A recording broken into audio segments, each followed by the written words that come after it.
Ladies and dudes, this is going to be one sad movie that we will never forget in Marvel's history. Well, anyway, hi ladies and dudes. This is Rebecca Lynn Barkley, aka Boobop197. This is my review for a day. And today's review, ladies and dudes, all my friends, it's that time again for another movie review. And I believe that this movie review is going to break your heart. Big time. And yeah, we already know what it is. So let's go ahead and do it. So for my next movie review is The Avengers 3, The Infinity War Part 1. And yeah, like I said about this movie, this is going to be one of the most saddest movies ever in Marvel's history. And yeah, I also got my movie ticket of it, so let me get it out. I'm sorry about the bright. Here you go. I think that's a little bit better. So yeah, without further ado, ladies and dudes, let's head on to my next movie review of The Avengers 3, The Infinity War Part 1. And so, I guess I have nothing else to say about this movie review, ladies and dudes.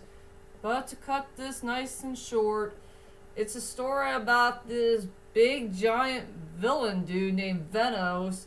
He and his henchmen, well, since one of them is a woman, they're on their way to half the way of the universe and halfway on Earth to find these 6 mysterious stones called the Infinity Stones. And it's up to our heroes, the Avengers, like Iron Man, Captain America, Spider-Man, Doctor Strange, the Incredible Hulk, Thor, Guardians of the Galaxy, and much more. It's all up to them to stop Venos, to get all the 6 Infinity Stones, and try to rule over the universe and all that stuff. And that's pretty much it. That's the whole entire plot of the Avengers Infinity War Part 1. And I guess everybody wants to know is, what the heck do I think about this movie? Well, to tell you the truth is, ladies and dudes, this is a pretty darn good movie to watch, and I enjoyed this movie from start to finish. But sadly, this movie's going to end up in a very sad note. And I promise I will not allow to spoil anything for all of you. It's going to break your heart. Big time. I will say for this movie, it had a pretty good storyline for the most part. Has good likable characters. Sally for 2. It has some good sceneries and highlight moments of the film. Yes, it does have some comedy. It does have some action. It does have some drama. And the score was pretty darn nice. I like the score for the movie. But there are some scores out there will give you a big giant tear to your eye. And yeah, this movie's gonna make you cry. Big time. So yeah, let's head on to my strongest points and the weakest points of The Avengers, The Infinity War Part 1. Well, it is Avengers 3 anyway. So, all I could say about the strongest points for the movie is the emotional moments. Yes, there's a whole lot of sad scenes going on here and there in this movie. Sadly, I did not bring one single tear in my eye, not even one. But yeah, like I said, there's a lot of sad moments that you gotta see for yourselves for this ora. But I will say there is one sad moment I will never forget in this movie is this Guardians of the Galaxy girl named Cora, whatever her name is. You know, it's that girl who's the green alien. Well, she has green skin and she has lovely red hair, and she kind of reminds me of Fake Jensen almost, since they do look alike. Yeah, her storyline was pretty darn sad. And she had a really sad past. And yeah, she did know the villain so many years ago, Venos. And I think Venos and that young alien girl, they had a really sad moment together. It's just too sad. And like I said, I promise I won't spoil the ending for all of you. So yeah, I will say my strongest points for this movie is the emotional moments. Something that will make you cry. Big time. And sadly, ladies and dudes, I only got a 3-way tie for the biggest weak point ever. Something that I will never forget in movie history. There's one character I do like, but sadly he did not have much of a role in the film. There was one character who was so darn arrogant. And also, there's one performance that's kind of weak to me. Okay, for the first major weak point in this movie is the Incredible Hulk. This poor guy did not have much of a role in this film. I wish I know what the directors and the screenwriters were thinking by not giving this really cool big guy a big giant role in this film. I wish this cool guy needs more screen time. After all, the Incredible Hulk is one of my favorite Marvel superheroes of all time. And I really like the Incredible Hulk. Hulk smash! It really did break my heart to see one of my favorite characters who did not have much of a role in this film.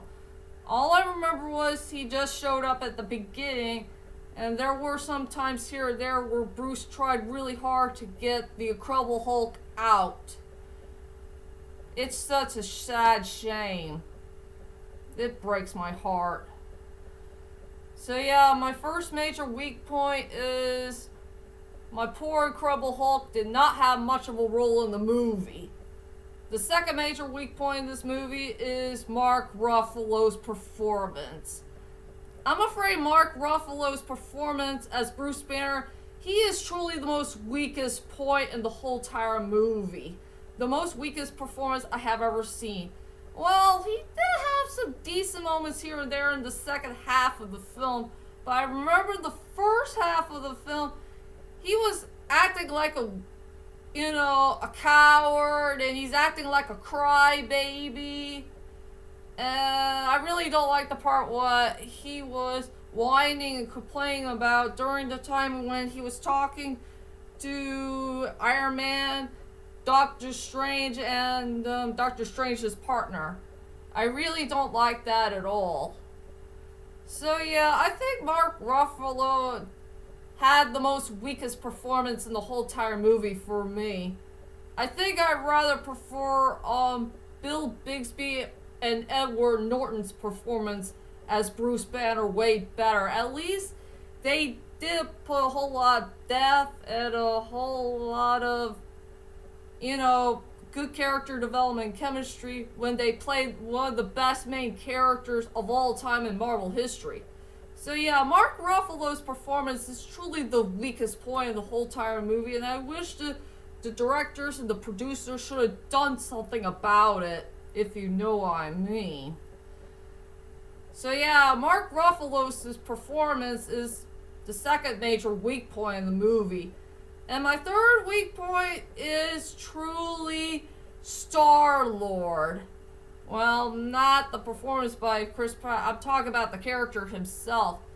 I think this character is a bit too carried away. Well, the only thing I do like about him is he had a relationship with that green alien girl, and also his comedy moments, and that was pretty much it. But yeah, my major problem with Star-Lord, he's way too cocky and way too arrogant in the film, and I really don't like the part where he's being a bit too carried away for some things here and there in the movie, if you know what I mean. So yeah, Star-Lord is the third main weak point of the film. I think I like Chris Pratt better playing Emmett for, the Lego movie. And since him in the Lego movie, he's really fun and exciting and he's really darn cool. But as for the character, I will say he did an okay job. Well, I haven't watched Guardians of the Galaxy much, but I remember just a little bit from the first film on TV. But that was a little while ago. So yeah, my three major weak points in the movie is the Incredible Hulk had not much of a role in the film. And yeah, Mark Ruffalo had the weakest performance ever for this movie. And Star-Lord's being way too arrogant and selfish and cocky in the whole entire film. So those are my three major weak points in this movie. And finally, let's head on to the characters of the film. I will go with the three characters. Well, two of them are the best parts of the movie, and the other is the villain. And I guess everybody wants to know is what the heck do I think about this character named Venos? I will say Venos is a pretty cool villain overall. I will say he had a really cool storyline, great personality and attitude. I do like his emotional moments with the green alien girl, and their character development and chemistry was so darn sad, and I kind of feel sorry for him in so many ways. Yeah, I think this guy's not all that bad. Well, once you get to know him, he might be misunderstood, but I'm not so sure yet. But yeah, I think that's all I can say about this Venos dude. I think he's a really likable villain, but not all that bad. And that's all I can say about Venos. And now let's go on to the two best characters of the whole entire movie. One best character goes to Thor, and the other, Rocket. I will say that Thor and Rocket were the two best characters in the whole entire movie for me, because I think these guys did release so many memorable moments in the whole entire film. I will say both of them have a really good storyline for each other. They have such good character development and chemistry. They get along so darn well as friends, and they don't mind being so different.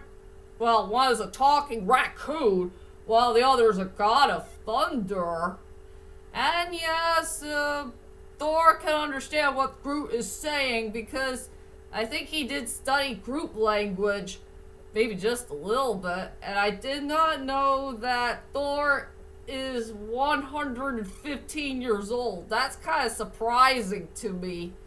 I did not know that Thor is in that age of the 100th area, if you know what I mean. So yeah, I will say the two best characters in the whole entire movie for me is truly Rocket and Thor. They're the ones who had stolen the show for me, in my own opinion. If you know what I mean.